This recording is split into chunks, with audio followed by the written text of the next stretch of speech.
You know, I look at it like I'm a soul surfer. Like, I'm going to be riffing in my basement at 4 o'clock in the morning, whether I'm winning a contest or losing a contest, and I'm going to be riffing in front of 120 people, and whether I make it to round 2 or not, I'm going to be doing that regardless, because that's who I am. And like, after I lost a slam a couple months ago, I said to Raul, the brown bastard, that you know, I'm just going to quit doing this. He's like, what, you're going to change who you are? So really, it's like, no, you can't change who you are. You're still going to do that, right?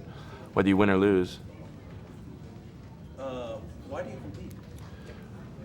It's like a drug. It's addictive, you know. It's like, there's something about it. There's something about a poetry slam. Even when I don't feel like going and I don't want to leave the house and it's Saturday night and I drag myself down there and all of a sudden I see all my friends and everybody's hugging and everybody's rehearsing and I want to compete too. I want to get in there and, you know, even just feed off the energy and riff off the energy that's coming in. You know, like, just for performance sake. It's just so good.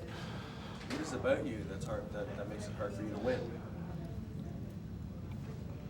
If I start talking about the details of that, it's going to sound really pretentious, but a lot of my peers have said some really complimentary things about me. And Raul, that brown bastard, said to me once in last spring, he said that I was way ahead of my time and people were going to bite my style. And the other night I've had people say, people don't get you. Mike Smith said I was the most underrated poet in Toronto.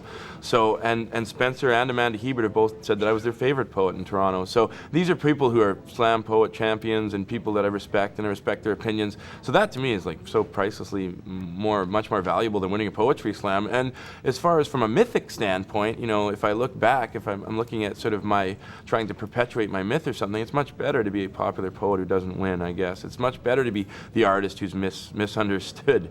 But I mean, I'm not whining that, oh, I'm so misunderstood. I just think, you know, I'm trying to experiment with language, and I'm doing some unorthodox styles, and I'm kind of doing this non-linear riff, and, you know, some people aren't digging it yet. So that's cool.